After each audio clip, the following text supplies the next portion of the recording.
announce a moment of silence in love and memory of the defenders of Ukraine who perished in this war, and also the civilians, innocent civilians killed by the Russian aggressors in this war.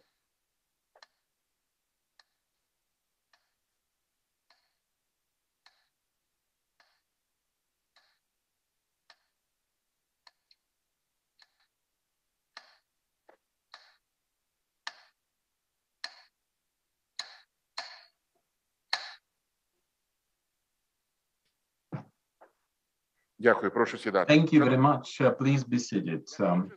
Dear members of parliament, as we have already mentioned, we have the honor to host by DVC Prime Minister of the Netherlands, His Excellency Mark Rutte. Prime Minister, we appreciate the unwavering support for Ukraine's support sovereignty and territorial integrity on the part of the friendly people of the Netherlands. We would like to thank your kingdom for provision of humanitarian, financial, and military assistance to Ukraine. And we would like to commend your decision to provide light and heavy military equipment to Ukraine, the decisive position in the sanction pressure on the Russian Federation, and also support of the Ukrainian refugees that had to flee the war and found refuge in your country. This is more important than any words.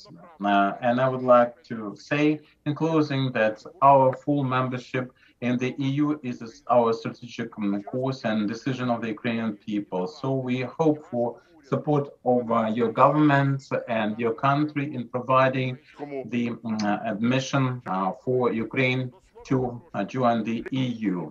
The floor is given to Prime Minister of the Kingdom of the Netherlands, His Excellency Mark Rutte.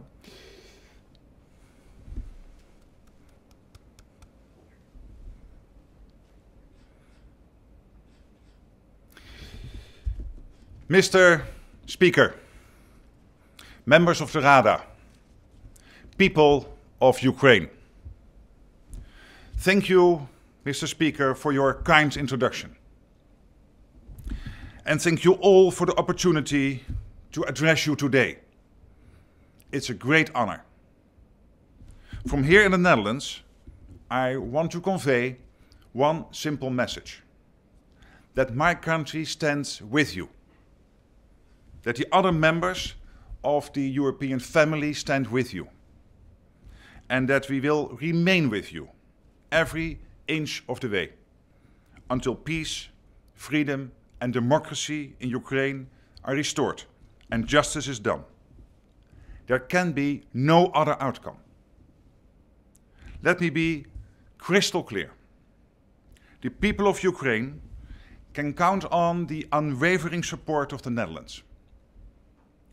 And we will do our utmost to provide the thousands who seek refuge in our country with everything they need until they can safely return to their homes and families. Last week, on the 5th of May, it was Liberation Day in the Netherlands. Every year we celebrate freedom on the day the Second World War ended in our country. But this year, the feeling was different because of the war in Ukraine. More than ever, we all realized that freedom does not come free. Freedom comes at a cost. And friends in need must not be left to fend for themselves. Traditionally, on Liberation Day, freedom fires are lit all over the Netherlands. This year, the flames were blue and yellow, as were our hearts, as were our minds. Only a few weeks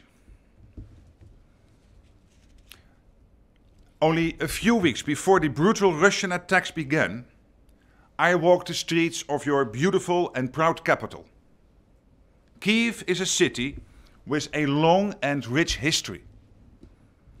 I remember all too well a sense of calm before the storm that day. People were already bracing themselves for the unthinkable acts of aggression that would soon follow. And what impressed me most, even then, was the resolve of everyone I met. The resolve to not give in. The willingness to defend freedom and democracy. The readiness to fight for the future of Ukraine, if it should come to that. We now know that sadly, it did come to that. Russia's aggression against your country has been ruthless, unjust, and devastating. It is based on false reasoning and utter lies. It has led to thousands of people losing their lives, schools and hospitals being bombed, cities being destroyed, and people fleeing their homes and families. Russia's military power is enormous, which makes the fighting spirit of Ukraine's armed forces and the courage of its people all the more admirable. Your president, Volodymyr Zelensky, has become the embodiment of that spirit and courage. Many times, when we spoke on the phone in the first weeks of the war, I asked myself, could this be the last time? It was a truly horrible thought. So yes, we admire Ukraine's courage more than I can express in words. It is like David against Goliath. And we all know who won that fight.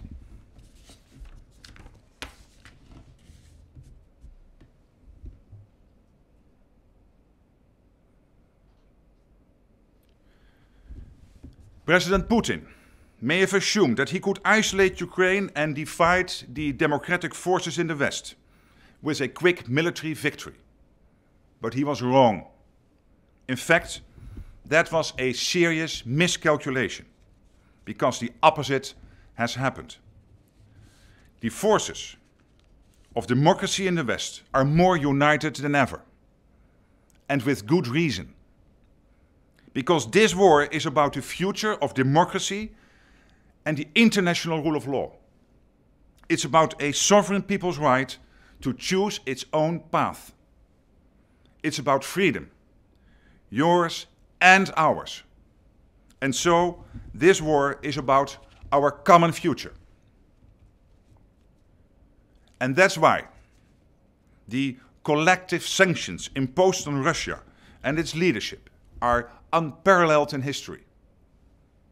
Never before has this instrument been applied so swiftly, so strictly, and on such a scale.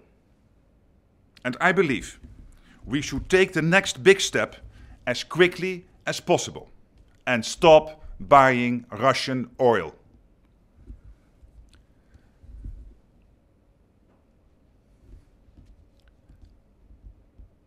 Let me say clearly that the Netherlands is ready to take this step together with our partners and our allies without delay.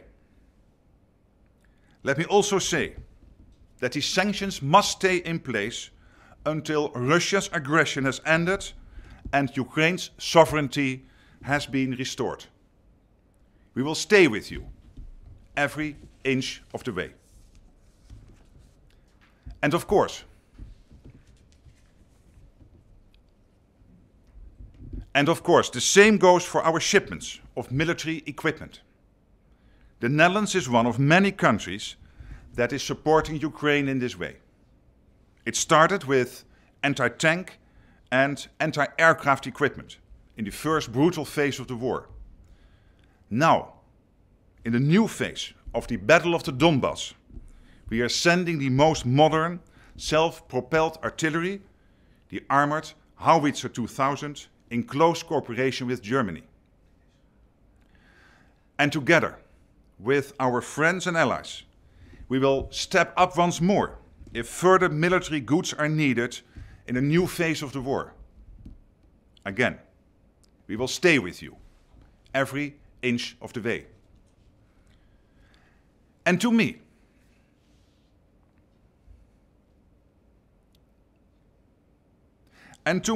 every inch of the way also means helping you after the war, on the road to recovery, reconstruction, and justice. When President Zelensky addressed the Dutch Parliament a few weeks ago, he rightly talked about this. He specifically referred to the horrific human rights violations and war crimes the world is now hearing about every day. We are hearing about Russian troops using sexual violence as a weapon of war. We are hearing about deportation, torture, and even the cold-blooded murder of innocent civilians.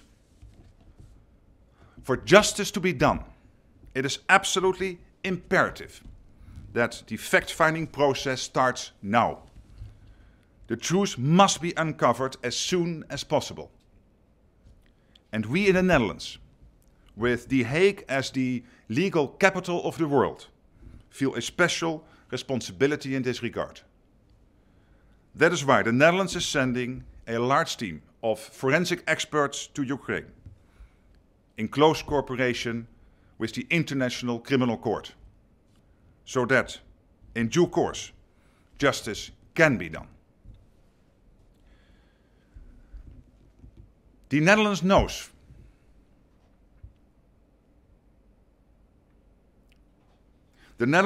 from experience that achieving international justice can be a long and painstaking process. For almost 8 years now, we have been closing in on the Russians responsible for the downing of flight MH17 near Donetsk. And step by step, we are getting there. I'm grateful for Ukraine's unwavering support in this fight for justice. And now, I promise you this. The Netherlands will work just as hard to ensure justice when it comes to the despicable acts that Russia is committing against your country and its brave people. We are with you, every inch of the way, however long and hard the road may be.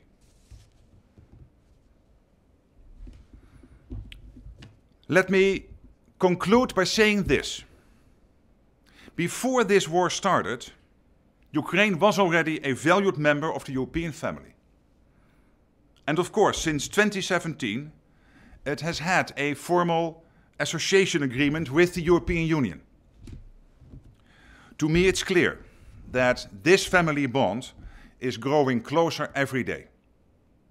The key thing now is for the members of the EU to remain united in their support for Ukraine and in the fight against Russian aggression, even if the cost is high. It's important that we seize every opportunity to advance the cooperation between Ukraine and the EU, and that we work together on recovery and reconstruction in a way that brings Ukraine closer to the European Union.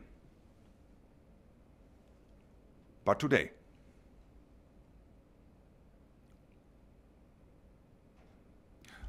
today, the bottom line is this. Family is family. And there's a war to be won.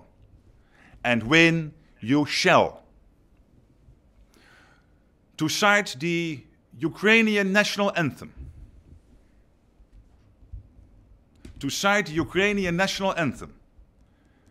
Ukraine has not yet perished, nor her glory nor her freedom.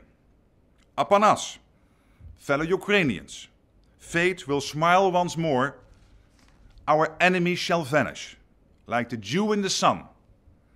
And we too shall rule, brothers, in a free land of our own.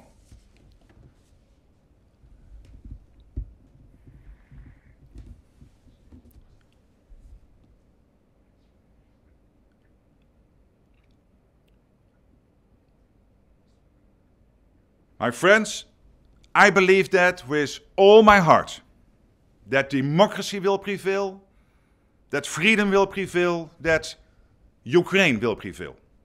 Thank you for listening, and know that we will remain with you every inch of the way. Slava Ukraini.